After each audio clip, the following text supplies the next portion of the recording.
Morning and welcome to the Core Connection. I'm Mira Rubin here with you on Enlightened World Network. And today's topic is overnight success, or really the myth of overnight success. And we get to look into the incremental steps that precipitate change. But before we get started, let's take a minute or two to get present. Let's take a deep breath in through your nose and hold it. And imagine clean, crisp oxygen flooding into your lungs, flowing into your bloodstream, nourishing all your cells, all your organs, bringing vital life energy to your body and being. And as you exhale any negativity, any stress, tension, fatigue. And now let's take another deep breath in through your nose and hold it. And this time, imagine brilliant, bright light lighting you up from the inside out, illuminating, electrifying, energizing all your cells, all your electrons, all your molecules, and lighting you up from the inside out. And as you exhale any remaining fatigue, negativity, stress, tension.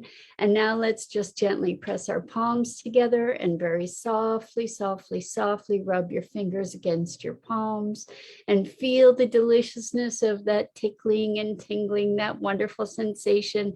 And allow yourselves to become present right here, right now, to these wonderful bodies that allow us to experience life. Awesome. Well, welcome. It's great to be here with you this morning. And we're talking about overnight success. And I don't mean even in terms of fame and fortune particularly, although that is certainly an example where we see overnight success. The truth of it is, I think it was actually, I'm not really up on the history of the Beatles, but I just remember they were an overnight success when they got on the Ed Sullivan Show years and years and years ago, lifetimes ago. But they had been working for years, that it's not, when we look at overnight success, really what's happening is that there have been typically years of prep. Good morning, Rosalind. So good to have you here with us. Thanks for chiming in. And welcome to everybody else who's joining us. So we're talking about overnight success and how it's really pretty much a myth that that we most often the success that looks like it's overnight success has had a long period of preparation through incremental steps and consistent energy and effort directed in the direction of the intended objective. And I came up with this analogy that actually came into play a couple times yesterday when we were talking about change and transformation and shift change, like a phase change.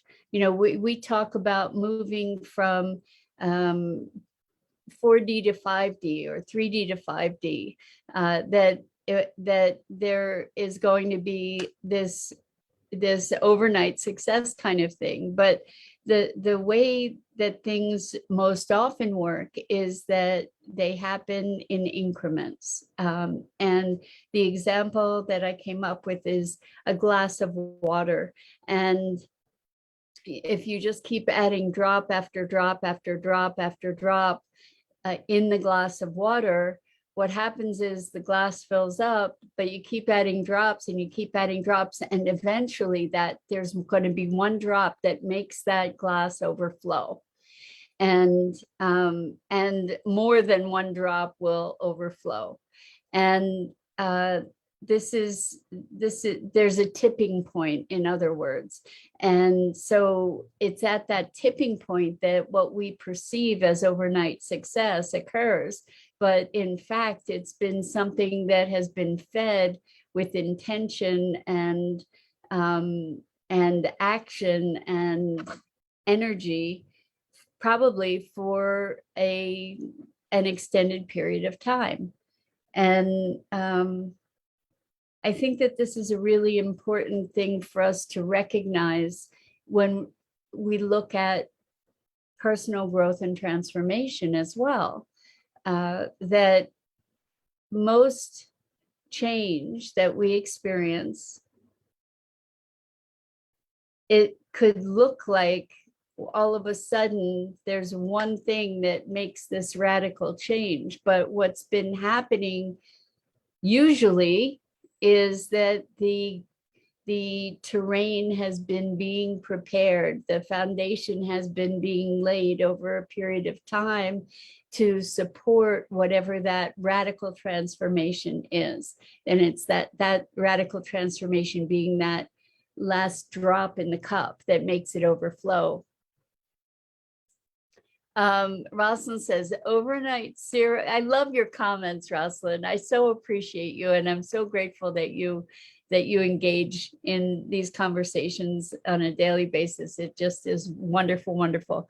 So Rosalind says, overnight serums that get rid of wrinkles probably don't work, but do add to any skincare regimen. I add powdered collagen to my coffee. It's unflavored. So, so just talking about that, because the wrinkle thing is something that's been on my mind a lot lately. Welcome, Pat. It's great to have you here. Good afternoon to you. It's morning here, but afternoon there, and it's great to have you joining us. We're talking about overnight success and wrinkles, apparently. So, what you're talking about there is topical versus systemic kind of change.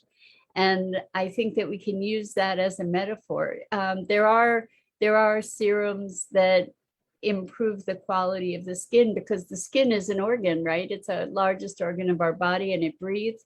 And using certain products on your skin nourish it from the outside in, and collagen is nourishing your system from the inside out. So my grandmother used to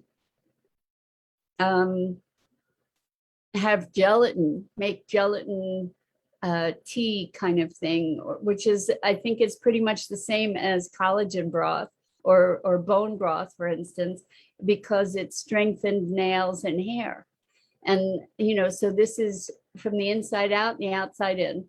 And we can be looking at Band-Aid solutions, you know, which might be the topical solution versus systemic solutions. So this is actually really interesting too, because in the work that I do, it's the core connection work. It's driven by the internal symbolism generated by my clients, you know. So we work with their symbols, and what happens is that sometimes the change is really palpable, dramatic, and other times the change is more subtle or slower. And I think that the reason for that is personal ecology. I think we talked about this very recently, the ecology of change, and how if something changes very radically, it can be tremendously disorienting, which can provoke an additional trauma, right? That then you have trauma laid over on top of trauma. So while change is good, radical change, whether it's positive or not, when change is good, I guess not all change is great, but all change is disruptive. That's by nature of definition. So when we look at ecology, we want to be metering the change so that a person can adapt to it. And we've talked about this too, is to stretch but not break, right? Because if you overstretch, then the recovery time for the overstretch is may invalidate the value of the stretch that, or the benefit. Anyway, so overnight success. The point of this conversation today is to recognize the value of persistence and ongoing commitment, to be working at something. And, it's always a question when you've worked really hard on something and you're not seeing the result that you desire. You're seeing some results, you're seeing some indication that something's happening, but you're not seeing the results that you desire. The question is, when do you pull the plug? When is it time to say, okay, I quit? And I think that that's a really important question, because oftentimes the time that we want to quit is right when we're right at that edge of the overnight success, right at the edge where we're at the last drops of the water that are going to make that cup overflow. And trying to discern what that is a huge challenge, I think, to say when is enough enough. Pat says eating eggs is good for the nails. I have never ever heard that. That's interesting. I have heard that gelatin and bone broth is good for the nails and the hair, but I didn't know that about eggs. Good to know.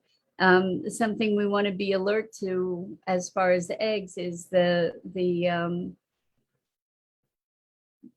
I think it's worth supporting the humane certified brands of eggs. The way that chickens are treated is in big ag is abominable.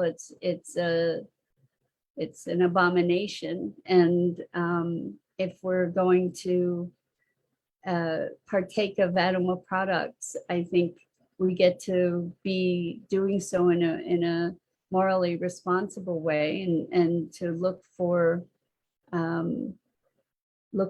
options that are treating these creatures in a humane, at the very least in a humane way. Maybe there are local farms or such that you can find eggs where the chickens are happy chickens and well cared for. Anyway, my 2 cents.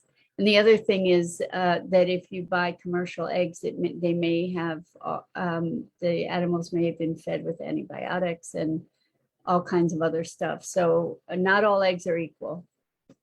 It was interesting years ago. I made eggs for my dad, and he's like, wow, these are really good eggs. And it was interesting that you can experience a difference in taste too when you have wholesome eggs versus standard commercial eggs, because well, don't get me started. Anyway, so see, Pat, you never expected to get that as just adding some nutritional information in there, right? Anyway, and the same thing actually with collagen. Look for the sources, and the same thing with our skincare products. Look for how these products are sourced, because this becomes a way that we can support the new world that we want to be living into. Good morning, Bernadette. Welcome. It's so good to have you here. We're talking about the myth of overnight success, and we got into sustainability a bit, and this is a really good example of the incremental shifts that will make a difference ultimately, that will put us over the edge to where we'll hopefully have a greater connection with and respect for and alignment with our environment, with nature, with other humans and other living creatures and plants as well. You know, I consider them living creatures too. So finding the things that we can do in our daily lives where we can be more awake and aware and responsible, that all those things add up. And I kind of think of it when we're talking about a phase shift, you know, it's kind of the way that I think of the 100th monkey idea, that you guys may be aware of the story where there were these monkeys on an island, and all of a sudden, out of nowhere, they just started washing their food. And more as one monkey started washing its food, other monkeys learned the behavior, and all these monkeys on the island were washing their food. And then all of a sudden, on an island that was nearby, where there were no monkeys going from island to island, but on a nearby island, all of a sudden, the monkeys on that island started washing their food. And this I don't even know if this is scientifically true or not. But it is an exemplary, or an exemplification, an example story that talks about, I guess it talks about the morphic field, that there is a field of consciousness that connects all of us. And we see the effects of that, particularly like in science, where at the same time across the globe, multiple people come up with similar ideas. It's like the idea was in the field and a couple people were the receptors of it. And all at once, the same sort of technology, for instance, gets developed in these remote locations. And maybe that's also part of this overnight success kind of thing, you know, where that tipping point is reached, or that morphic field is connected with, and maybe the energy that's in the morphic field becomes potent enough that it is received by more and more people. And then that's an overnight transformation, for example. We've been in an unprecedented era of technological advancement. I'm going to say advancement, and I think that is probably not accurate. It's not all advances. You know, we tend to think that technological developments are advancements, but not necessarily. Anyway, Bernadette says, you'd be surprised by the amount of things that are on our veggies and fruit. I wash it all.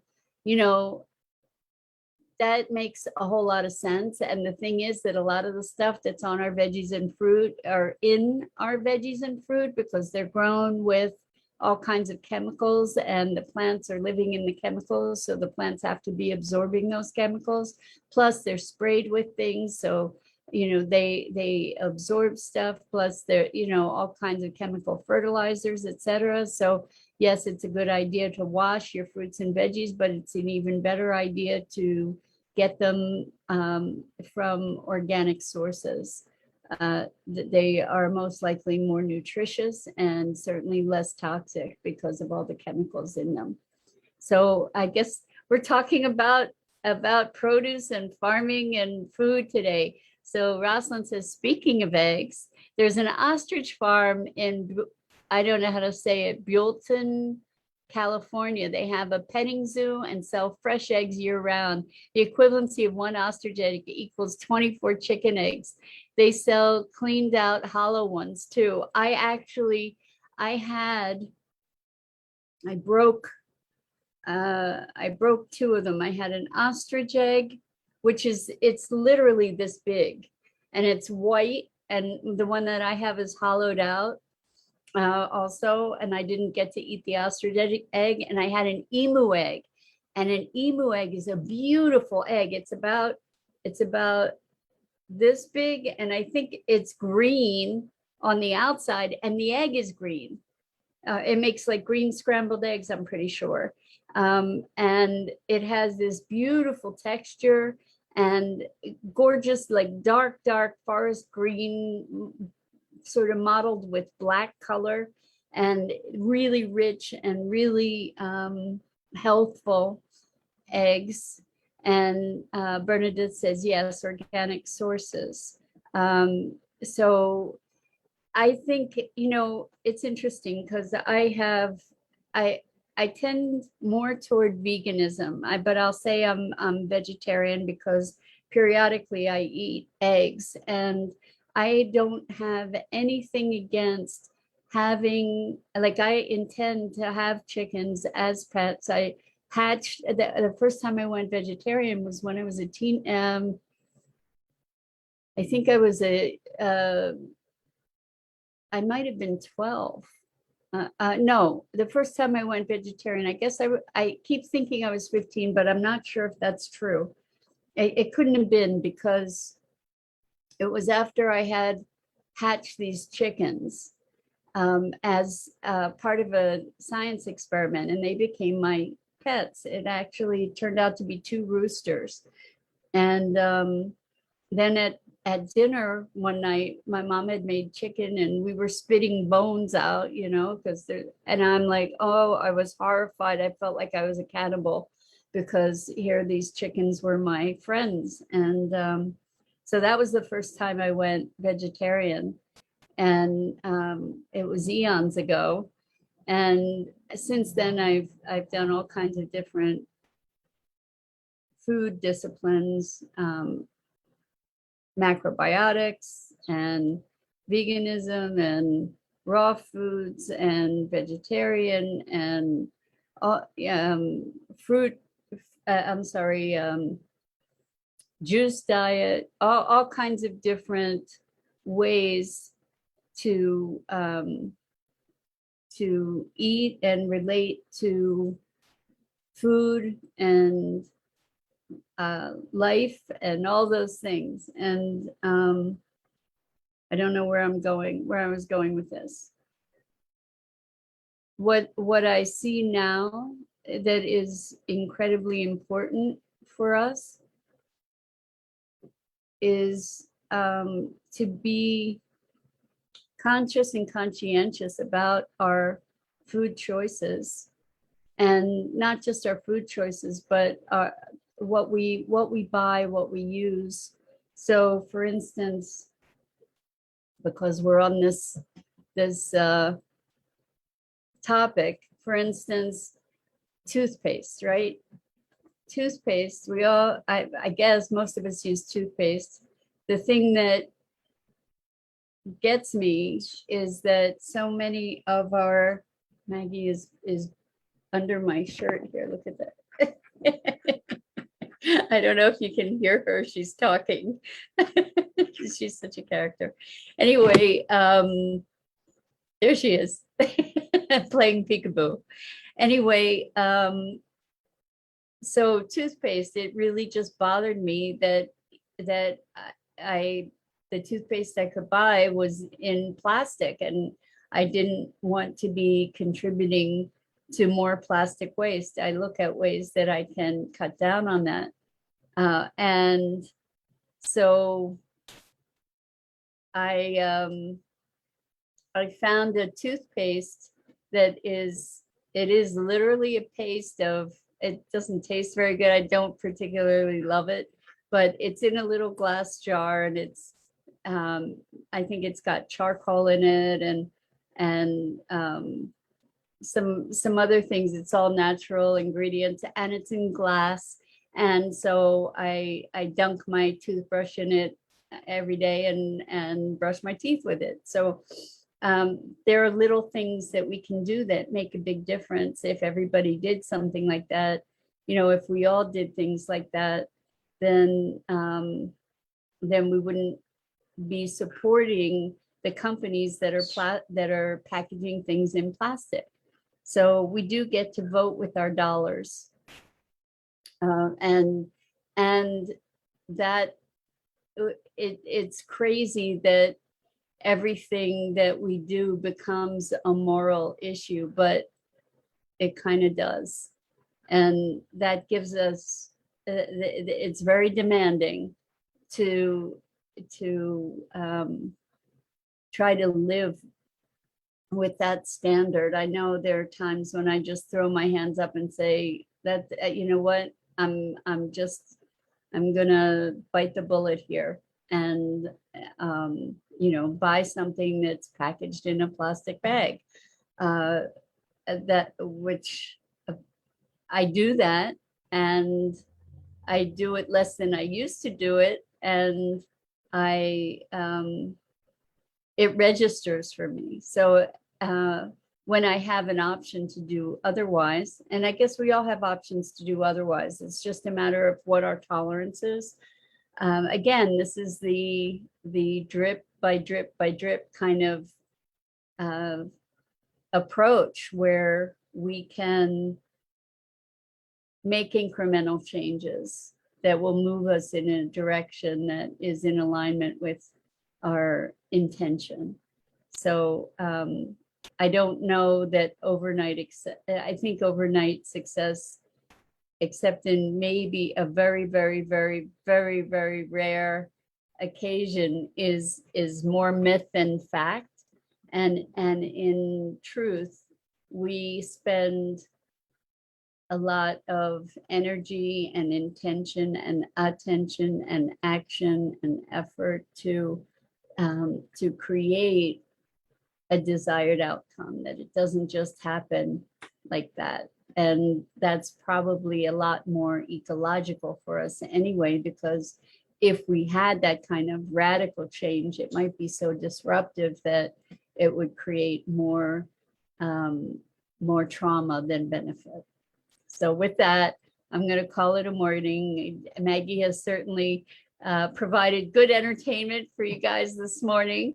And I just want to say thank you again. It's so great to be here with you. And today's conversation took an unexpected turn, but hey, why not? Let's just go with the flow, so to speak. So lots and lots of love to you. I'm Mira Rubin. This is the Core Connection.